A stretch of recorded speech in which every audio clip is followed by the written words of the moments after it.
Hello, and welcome back to another episode of the Western Canon Challenge, where we are reading the entirety of the Western Literary Canon out loud.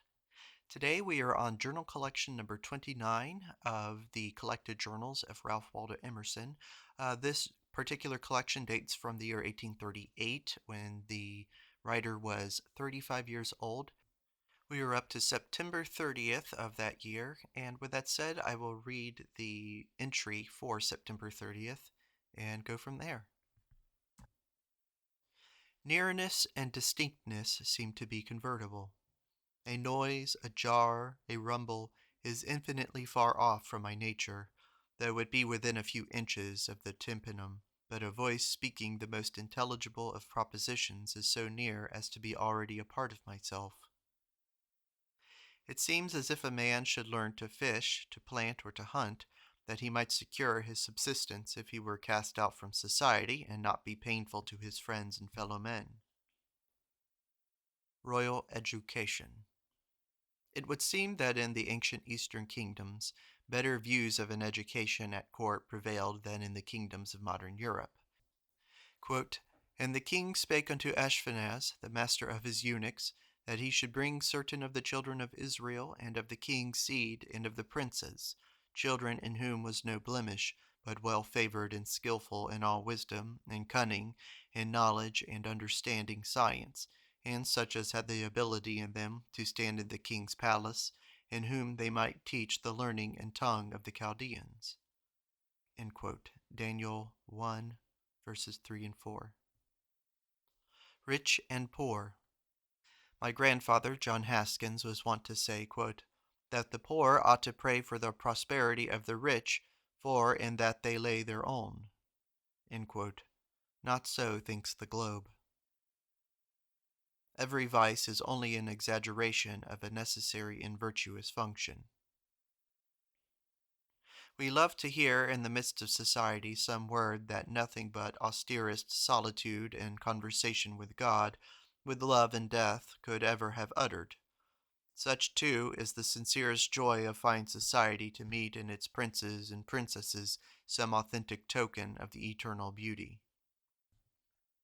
October 4th. Letter to W. Silsby.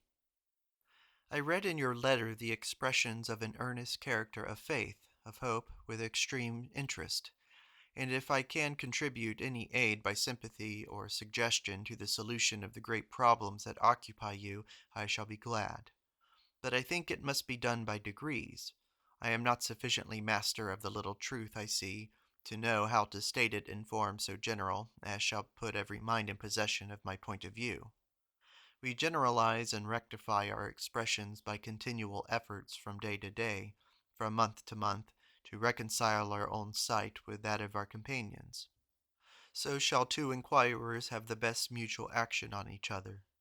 But I should never attempt a direct answer to such questions as yours. I have no language that could shortly present my state of mind in regard to each of them with any fidelity, for my state of mind on each is nowise final and detached, but tentative, progressive, and strictly connected with the whole circle of my thoughts. It seems to me that to understand any man's thoughts respecting the Supreme Being, we need an insight into the general habit and tendency of his speculations, for every man's idea of God is the last or most comprehensive generalization at which he has arrived. But besides the extreme difficulty of stating our results on such questions in a few propositions, I think, my dear sir, that a certain religious feeling deters us from the attempt. I do not gladly utter any deep conviction of the soul in any company where I think it will be contested, no, nor unless I think it will be welcome. Truth has already ceased to be itself, if polemically said, and if the soul would utter oracles, as every soul should, it must live for itself, keep itself right-minded, observe with such awe its own law as to concern itself very little with the engrossing topics of the hour, unless they be its own. I believe that most of the speculative difficulties which manifest us, we must thank ourselves for. Each mind, if true to itself, will, by living forthright and not importing into it the doubts of other men, dissolve all difficulties, as the sun at midsummer burns up the clouds. Hence, I think the aid we can give each other is only incidental, lateral, and sympathetic. If we are true and benevolent, we reinforce each other by every act and word. Your heroism stimulates mine, your light kindles mine, and the end of all this is that I thank you heartily for the confidence of your letter and beg you to use your earliest leisure to come and see me. It is very possible that I shall not be able to give you one definition, but I will show you with joy what I strive after and what I worship, as far as I can. Meantime, I shall be very glad to hear from you by letter. October 5th. Once I thought it a defect peculiar to me that I was confounded by interrogatories, and when I put my wits for a definition was unable to reply without injuring my own truth. But now I believe it proper to man to be unable to answer in terms the great problems put by his fellow. It is enough if he can live his own definitions. A problem appears to me. I cannot solve it with all of my wits, but leave it there, let it lie a while. I can be patient, faithful truth live at last its uttermost darkness unto light. Books. It seems meritorious to read, but from everything but history or the works of the old commanding writers, I come back with the conviction that the slightest wood thought, the least significant native emotion of my own, is more to me. Compensation. How soon the sunk spirits rise again, how quick the little wounds of fortune skin over and are forgotten. I am sensitive as a leaf to impressions from abroad, and under this night's beautiful heaven I have forgotten that ever I was reviewed. It is strange how superficial are our views in these matters, seeing we all are writers and philosophers. A man thinks it of importance what the great sheet or pamphlet of today proclaims of him to all the reading town, and if he sees graceful compliments, he relishes his dinner, and if he sees threatening paragraphs and odious nicknames, it becomes a solemn, depressing fact, and sables his whole thoughts until bedtime. But in truth, the effect of these paragraphs is mathematically measurable by their depth of thought. How much water do they draw? If they awaken you to think, if they lift you from your feet with great voice of eloquence, then their effect is to be wide, slow, permanent over the minds of men, but if they instruct you not, they will die like flies in an hour. October 9th. They put their finger on their lip, the powers above. I have intimations of my riches much more than possession, as is the lot of other heirs. Every object suggests to me in certain moods a dim anticipation of profound meaning, as if by and by it would appear to me why the apple tree, why the meadow, why the stump stand there, and what they signify to me. Van Burenism. I passed by the shop and saw my spruce neighbor, the dictator of our rural Jacobins, teaching his little circle of villagers their political lessons. And here, thought I, is one who loves what I hate. Here is one wholly reversing my code. I hate persons who are nothing but persons. I hate numbers. He cares for nothing but numbers and persons. All the qualities of man, all his accomplishments, affections, enterprises, except solely the tickets he votes for, are nothing to this philosopher. Numbers of majorities are all he sees in the newspaper. All of North or South, all in Georgia, Alabama, Pennsylvania, or New England, that this man considers is, what is the relation of Mr. Clay or of Mr. Van Buren to those mighty mountain chains, those vast, fruitful champaigns, those expanding nations of men? What an existence is this, to have no home, no heart, but to feed on the very refuse and old straw and chaff of man, the numbers and names of voters. One thing deserves the thought of the modern Jacobin. It seems the relations of society, the position of classes, irk and sting him. In our vulgar politics, the knowing men have a good deal to say about the quote-unquote moral effect of a victory and a defeat.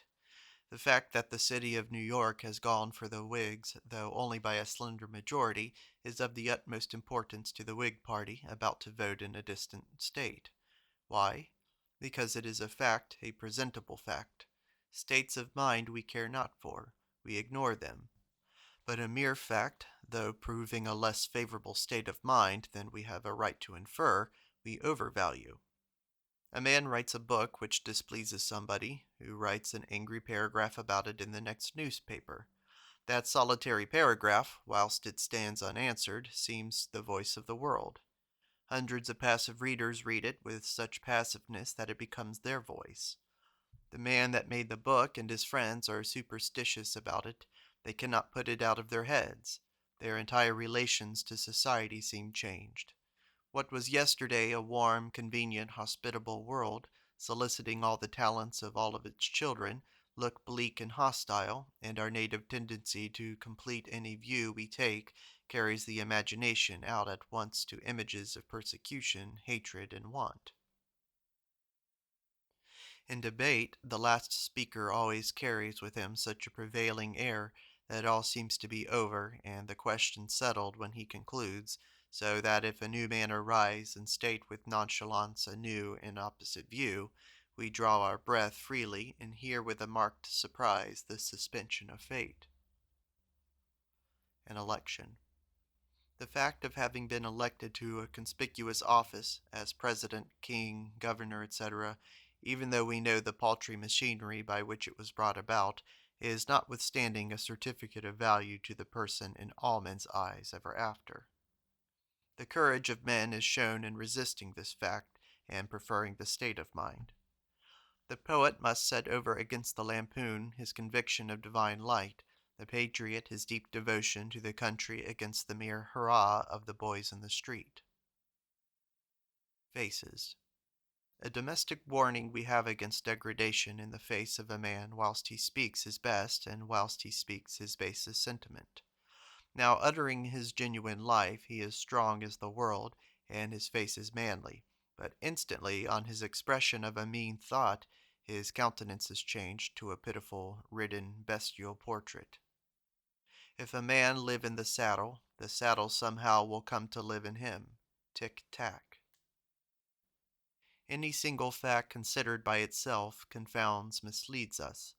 Let it lie a while, it will find its place, by and by, in God's chain. Its golden brothers will come, one on the right hand and one on the left, and in an instant it will be the simplest, gladdest, friendliest of things. Turns.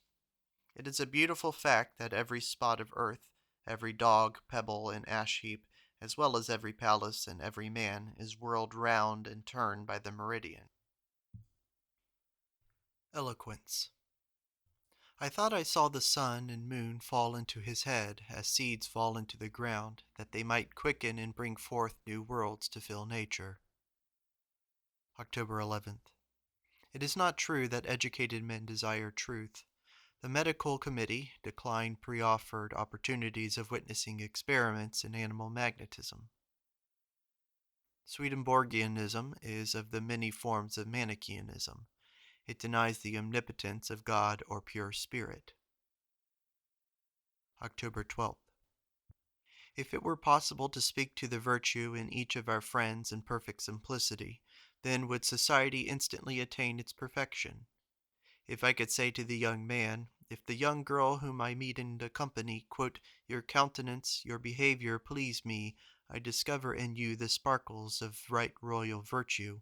I entreat you to revere its sublime intimations, unquote.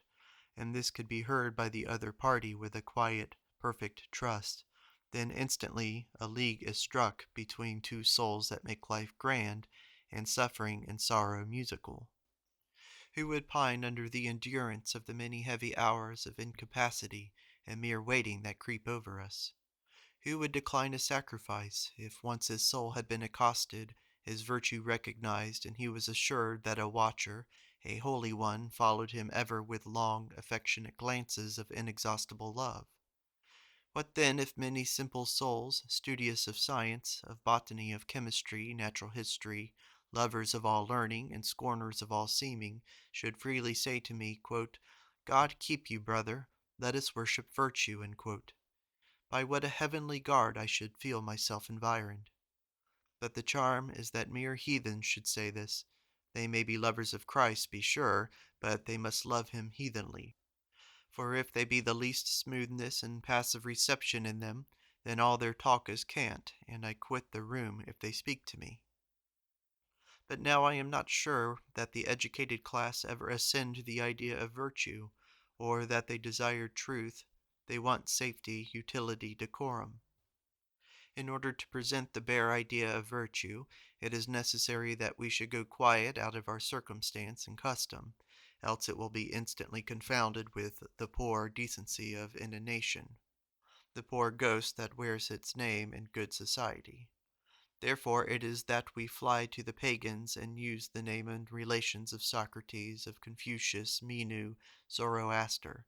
Not that these are better or as good as Jesus and Paul, for they have not uttered so deep moralities, but because they are good algebraic terms, not liable to confusion of thought like those we habitually use.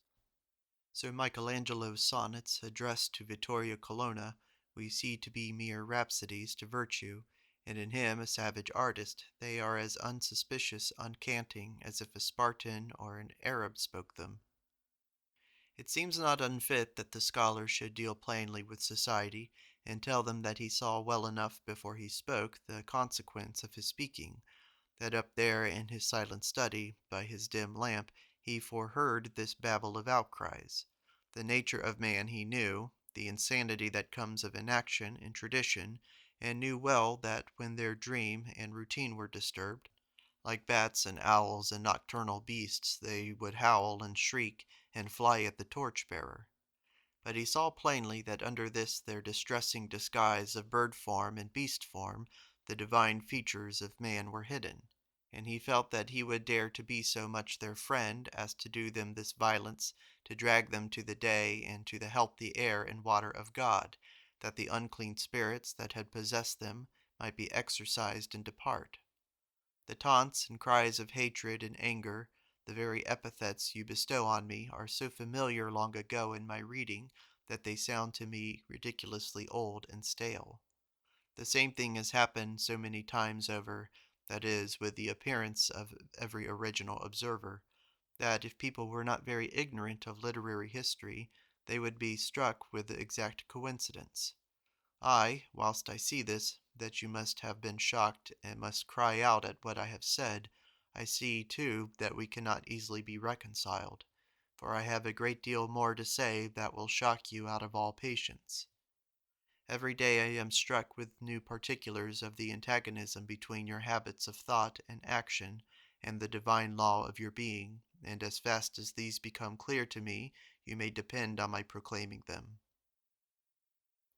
Succession, division, parts, particles, this is the condition, this the tragedy of man. All things cohere and unite. Man studies the parts, strives to tear the part from its connection to magnify it and make it a whole. He sides with the part against the other parts, and fights for parts, fights for lies, and his whole mind becomes an inflamed part, an amputated member, a wound, an offense. Meantime, within him is the soul of the whole, the wise silence, the universal beauty to which every part and particle is equally related, the eternal one. Speech is the sign of partiality, difference, ignorance, and the more perfect the understanding between men, the less need of words. And when I know all, I shall cease to commend any part. An ignorant man thinks the divine wisdom is conspicuously shown in some fact or creature. A wise man sees that every fact contains the same. I should think water the best invention, if I were not acquainted with fire and earth and air. But as we advance, every proposition, every action, every feeling, runs out into the infinite. If we go to affirm anything, we are checked in our speech by the need of recognizing all other things, until speech presently becomes rambling, general, indefinite, and merely tautology. The only speech will at last be action, such as Confucius describes the speech of God. October 12th. I wrote Margaret Fuller. I begin to be proud of my contemporaries and wish to behold their whole course. Such pictures as you have sent me now and before exalt our interest in individual characters and suggest ideas of society, how lofty and refined, but not now to be realized. I see my old gossip Montaigne is coming up again to honor in these prim, decorous days. Who would think of it? And are you not struck with a certain subterranean current of identical thought that bubbles up to daylight in every remote and dissimilar circle of thought and culture? The physician tends always to invert man, to look upon the body as the cause of the soul, to look upon man as tyrannized over by his members. October 13th. Do not be a night chair, a warming pan at sick beds and rheumatic souls. Do not let them make a convenience of you. Do not be a pastry cook either and give parties. October 14th. Measure your present habit of thought and action by all your external standards, if you will, by the remembrance of your dead, by remembrance of the 3 or 4 great men who are yet alive, by the image of your distant friends, by the lives and precepts of the heroes and philosophers. These all are only shadows of the primary sentiment at your home in your old soul. The talent of the poet seems to consist in presence of mind, the ability to seize the fact and image which all others know very well, but cannot collect themselves sufficiently to use in the right time. October 16th. Reform and potatoes seem to have a pretty strict understanding.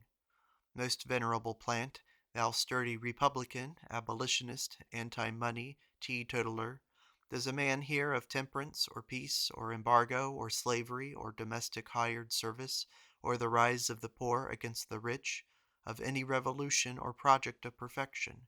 He thinks directly on blue noses and long breads. Here came on Sunday morning, 14th, Edward Palmer, and departed today, a gentle, faithful, sensible, well-balanced man for an enthusiast. He has renounced, since a year ago last April, the use of money. When he travels, he stops at night at a house, and asks if it would give them any satisfaction to lodge a traveler without money or price. If they do not give him a hospitable answer, he goes on, but generally finds the country people free and willing. When he goes away, he gives them his papers or tracts. He has sometimes found it necessary to go 24 hours without food, and all night without lodging. Once he found a wagon with a good buffalo under a shed, and had a very good nap. By the seashore he finds it difficult to travel, as they are inhospitable. He presents his views with great gentleness, and is not troubled if he cannot show the way in which the destruction of money is to be brought about. He feels no responsibility to show or know the details. It is enough for him that he is sure it must fall, and that he clears himself of the institution altogether.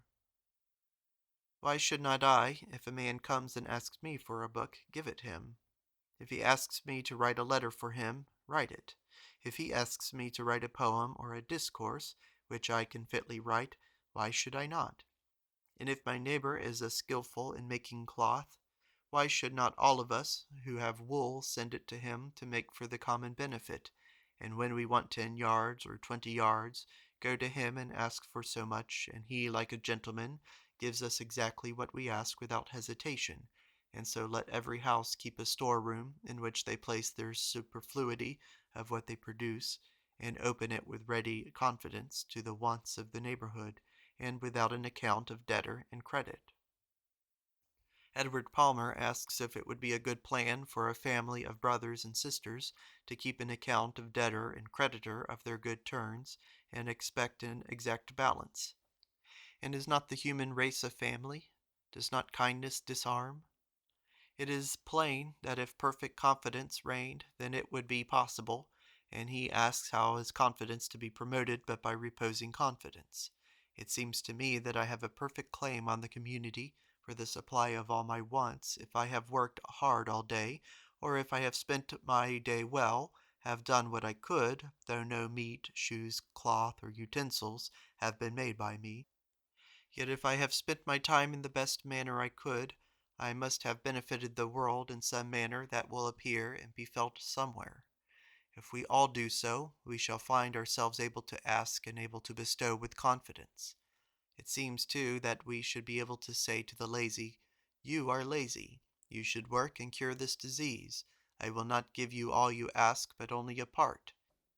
Pinch yourself today and ask me for more when you have labored more, as your brothers do for them. However, I incline to think that among angels the money or certificate system might have some important convenience, not for thy satisfaction, of whom I borrow, but for my satisfaction that I have not exceeded carelessly any proper wants, have not overdrawn. The devil can quote texts. There was one rule that should regulate the appeal, often so indecorous and irrational, to Scripture. You may quote the example of Paul or Jesus to a better sentiment or practice than the one proposed, but never to a worse. Thus, if it is acknowledged or felt that there would be a superior purity in using water to using wine, do not quote Jesus as using wine. If it would be nobler to appeal to the love of men when you want bread or shoes than to give them a pledge of restoring them, which money is, do not quote Jesus or Paul as paying taxes or living in, quote, mine own hired home, end quote.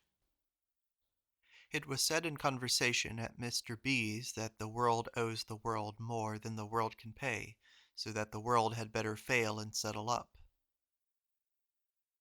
Edward Palmer said that it usually happened at farmhouses where he stopped that, quote, when he came in conversation to unfold his views to the people, they were interested in his plan, end quote.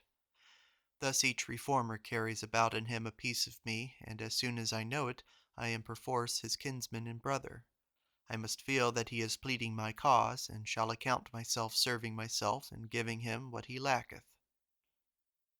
October 18th. Sent a letter today to T. Carlyle per Royal William. Today came Washburn, Lippett, Ellis, and Atkins to dine. October 19th.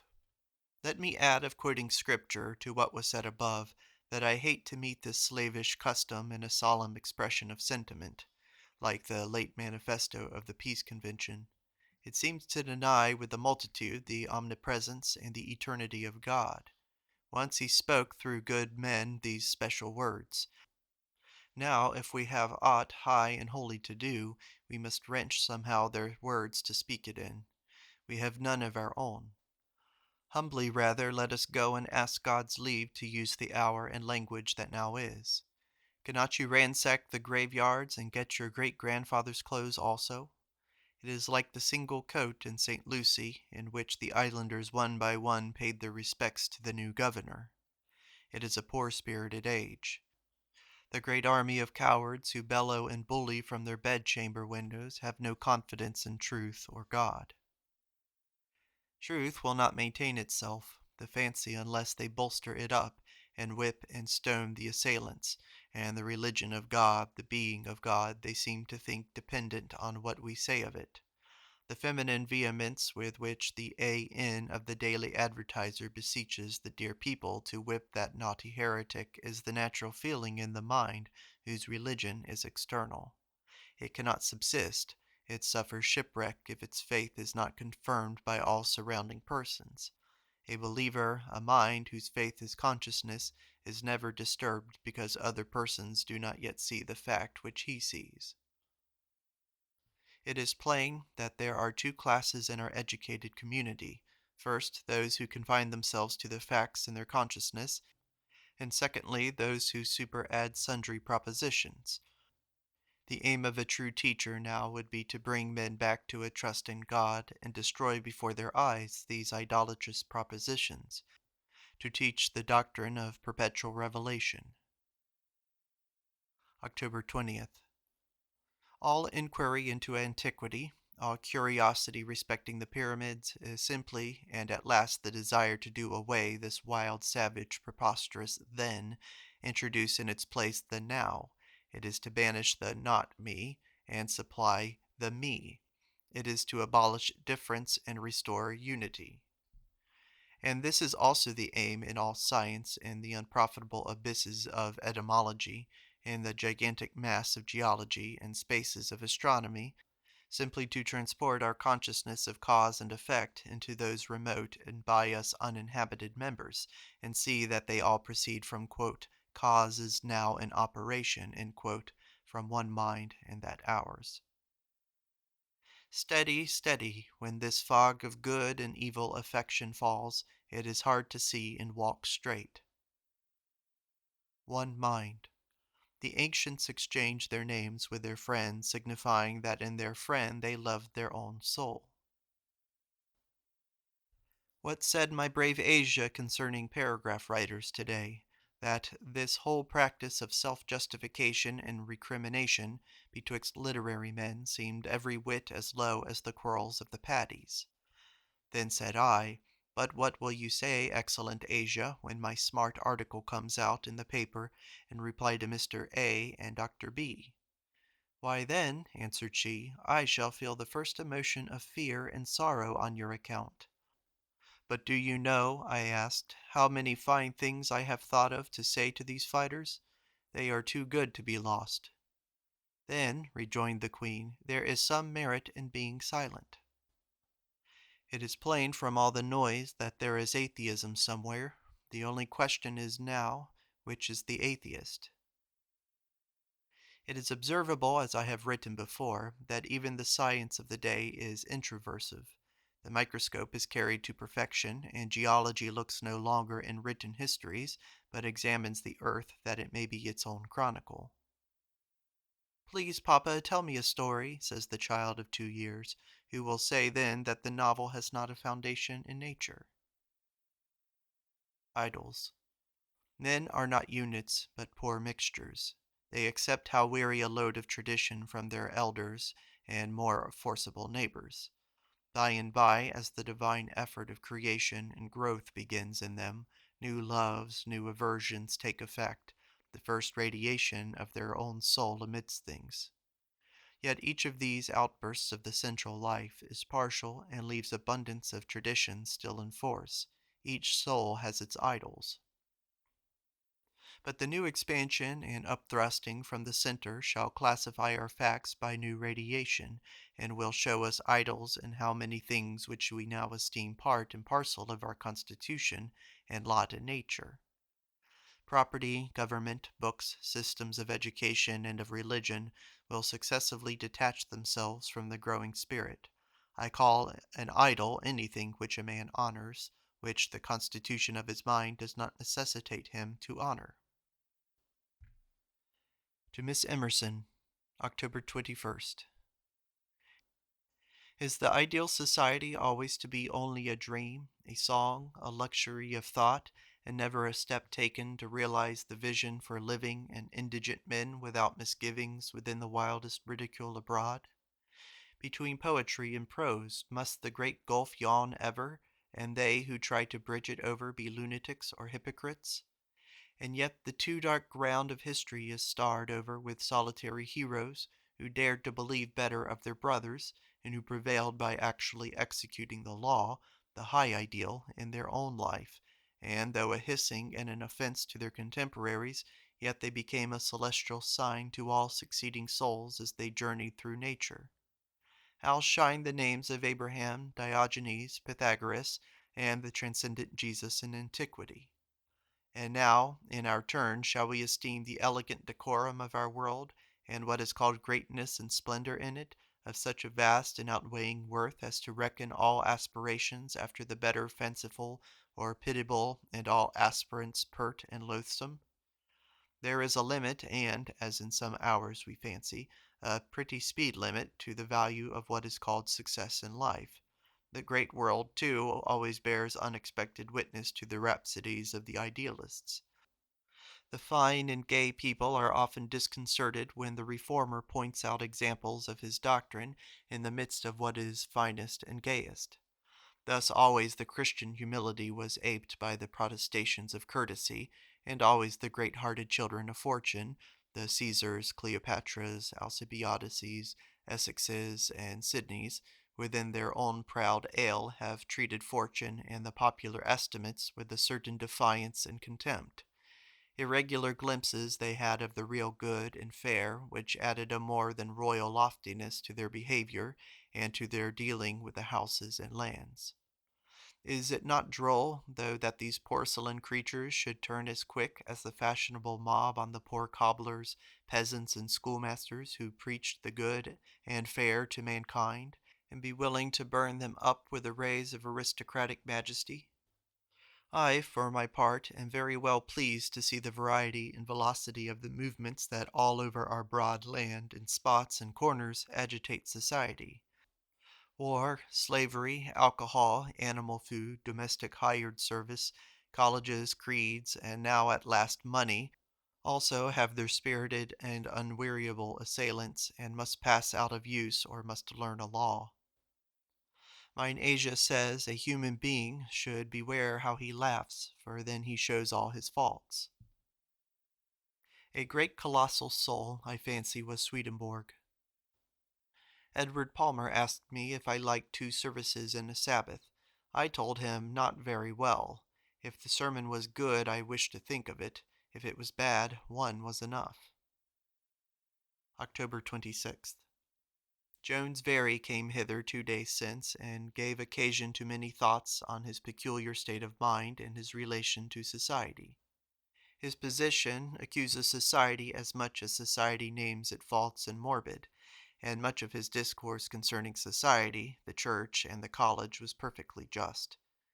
Entertain every thought, every character that goes by with the hospitality of your soul. Give him the freedom of your inner house. He shall make you wise to the extent of his own uttermost receivings. Especially if one of these monotones, whereof, as my friends think, I have a savage society like a menagerie of monsters, come to you, receive him. For the partial action of his mind in one direction is a telescope for the objects on which it is pointed. And as we know that every path we take is but a radius of our sphere, and we may dive as deep in every other direction as we have in that, a far insight of one evil suggests instantly the immense extent of that revolution that must be wrought before he whose right it is shall reign, the all in all. Vocabularies. In going through Italy, I speak Italian, through Arabia, Arabic. I say the same things, but have altered my speech.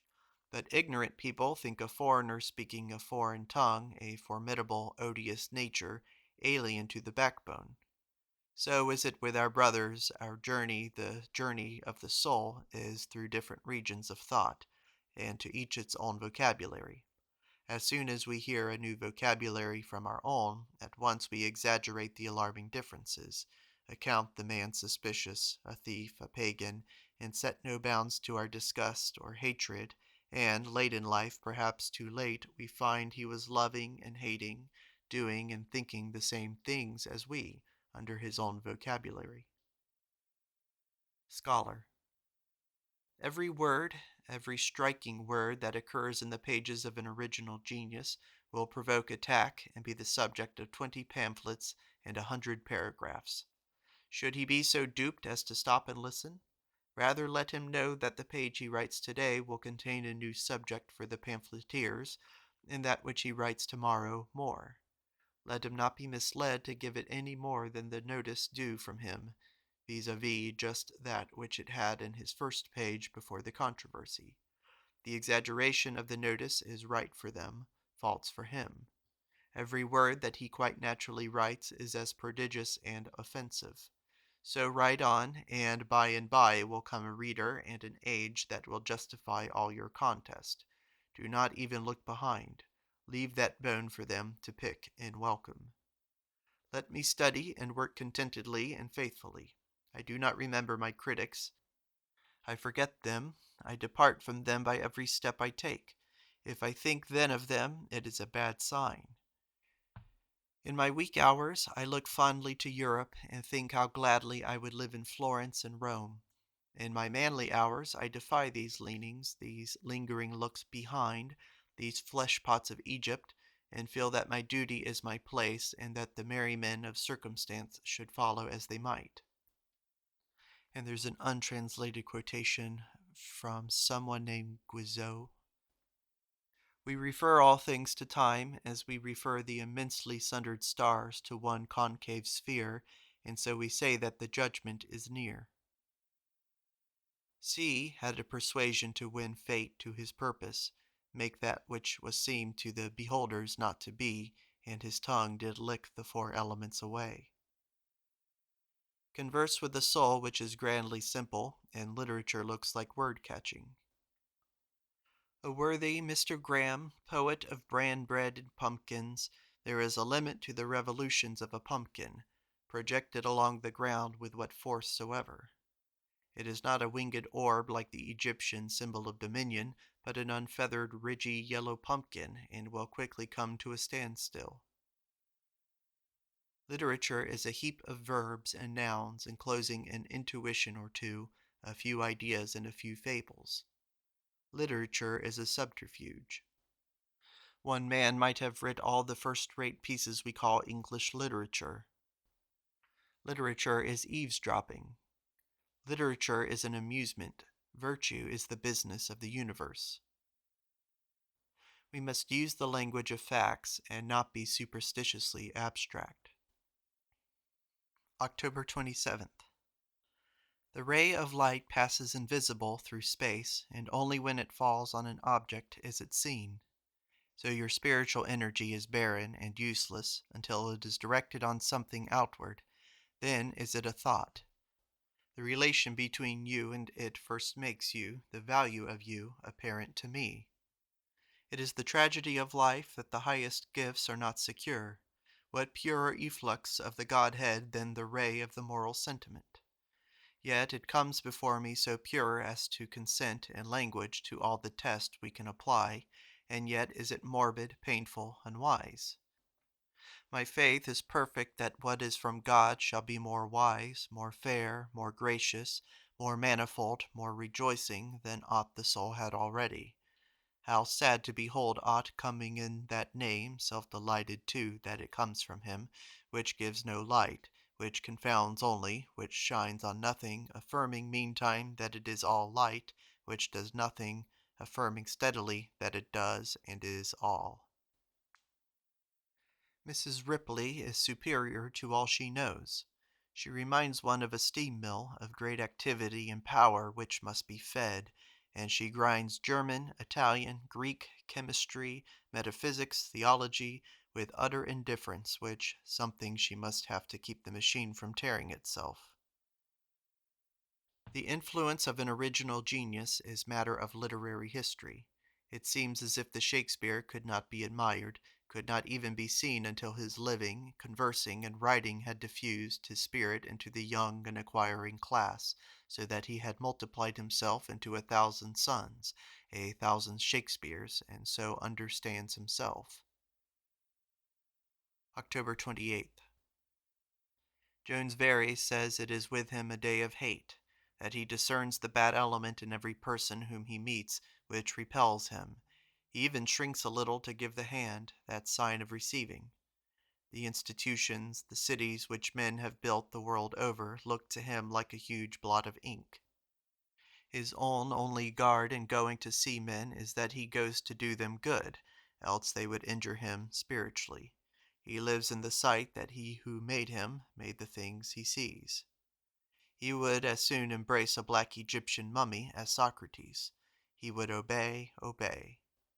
He is not disposed to attack religions and charities, though false. The bruised reed he would not break, the smoking flax he would not quench. To Lydian he says, "Your thought speaks there and not your life," and he is very sensible of interference in thought and act. A very accurate discernment of spirits belongs to his state, and he detects at once the presence of an alien element, though he cannot tell whence, how, or whereto it is. He thinks me covetous in my hold of truth, of seeing truth separate, and of receiving or taking it instead of merely obeying. The will is to him all, as to me, after my own showing, truth. He is sensible in me of a little colder air than that he breathes. He says, "You do not disobey because you do the wrong act, but you do the wrong act because you disobey, and you do not obey because you do the good action, but you do the good action because you first obey." He has nothing to do with time because he obeys. A man who is busy says he has no time. He does not recognize that element.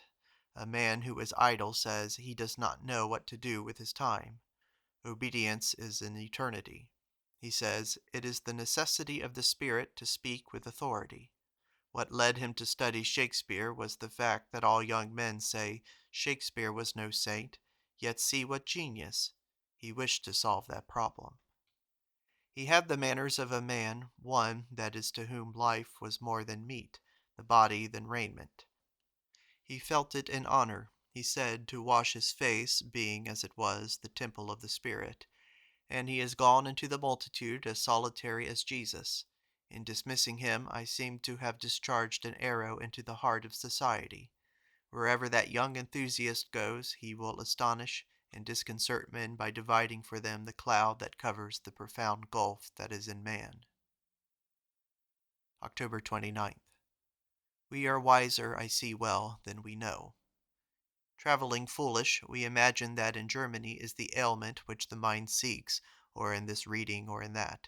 But go to Germany, and you shall not find it. They have sent it to America. It is not without, but within. It is not in geography, but in the soul. Sincerity is the highest compliment you can pay. Jones Very charmed us all by telling us he hated us all. October 30th. And am I to seek to solve for my fellows the problem of human life in words? For that is the subject advertised for my lecture presently. Well, boy, what canst thou say? Knowest thou its law, its way, its equipoise, its endless end?